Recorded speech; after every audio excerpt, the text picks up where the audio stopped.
Have you ever been party to a mediation or maybe a negotiation and you said yes and then regretted it afterwards? Have you ever wondered if you can back out of a mediation settlement or negotiated agreement? So I'm an experienced mediator and I can tell you this does happen sometimes. And in this video, I'm going to share with you what you need to know before you consider actually backing out of a mediation agreement.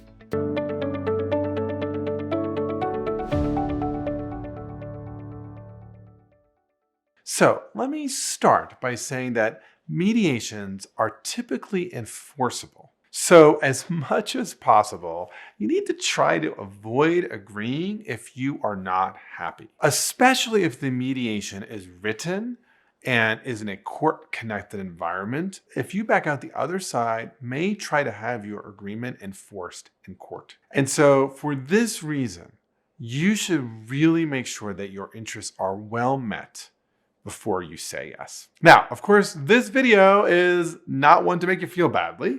So we're supposed to be in the spot where you've said yes and you're unhappy. So you're unhappy.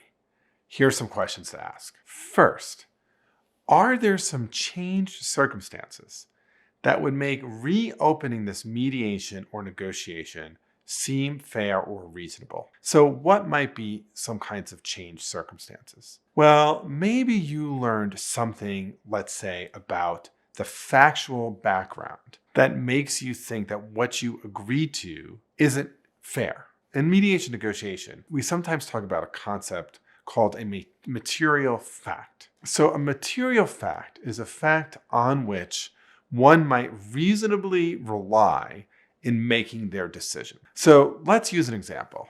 Let's pretend that you were walking on a sidewalk in front of your neighbor's house and you slipped and fell. And you've reached an agreement for damages. And part of the basis of that agreement was that you understood that your neighbor was in a tight financial situation, perhaps had recently lost their job. And now you suddenly learned that they just won the lottery and they won $5 million in the lottery. Given the fact that the reason why you agreed to the terms that you did was because your neighbor was in a tight spot financially, you might be able to make a case that under these new set of circumstances, it's fair to reopen the negotiation. Or maybe there's a situation where you've learned that the other side didn't share all the facts at their disposal. This might be another changed circumstance that would make reopening the negotiation seem fair or reasonable. Now, if you're going to decide to reopen, you might also consider some reasons why the opposing party might be amenable to a renegotiation. So, for example, maybe you can make the argument that there was some value that was open to them and to you that wasn't exploited fully. Or maybe you can explain to them that reopening the negotiation now could save them some headache down the road. But the idea here, right, is that trying to give the other side some yesable reason to reopen the negotiation is something you need to do,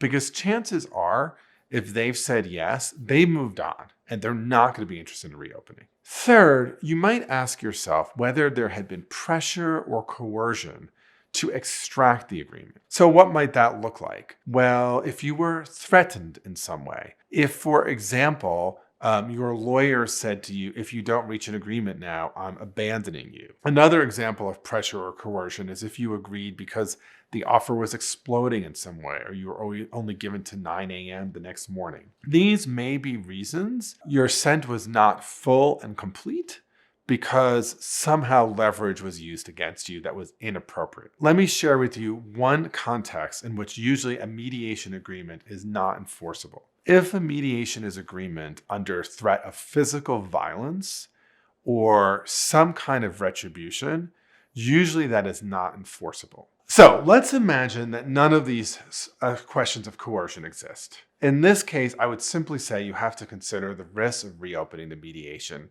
And often they are substantial in terms of your own reputation as a negotiator, the consequences in terms of the other side feeling really angry. And in many of these situations, it's probably best move forward with the terms of the mediation and think about how to avoid this situation going forward. On that point, let me offer a few suggestions so that you don't find yourself in a situation where you've said yes, but now you want to say no. First, doing a really good job in advance of thinking about both your long-term and your short-term interests. Secondly, making sure you have appropriate representation to ensure that those interests are met in the mediation. Third, hiring a mediator who is really attentive to the interests of the parties and not just bringing this to a close. Because some mediators, all they care about is getting an agreement, and they don't care that much about whether the interests of the parties are actually met. And fourth, before you say yes, asking for some time to take a step back. Maybe it's overnight, maybe it's 24 hours or 48 hours, to really think about, does this thing that I'm about to agree to really meet my interests, both short and long term? Going through mediation can be really tiring, and that desire to bring it to a close can often have us say yes prematurely. Parties who are very well prepared about their interests, who are able to keep the pace slow and be mindful of whether an agreement meets their interests, are better placed to avoid ending up in a situation where they have a deal that is one they don't like. So to recap, before you back out of a mediation settlement, here are some things to remember. 1, mediations are typically enforceable. So doing what you can to avoid saying yes is important. But if you are unhappy, ask yourself, are there changed circumstances that might make reopening this negotiation seem fair or reasonable? Secondly, consider if there are reasons why the opposing party might also be open to a renegotiation. And lastly, ask yourself whether pressure or coercion had been used to extract your agreement in the first place. So if you want to keep on learning about negotiation, watch this next video, which is when should you not negotiate at all? And of course, please subscribe to this channel, ring the bell, and like. I promise you, you won't regret that decision. Okay, keep watching.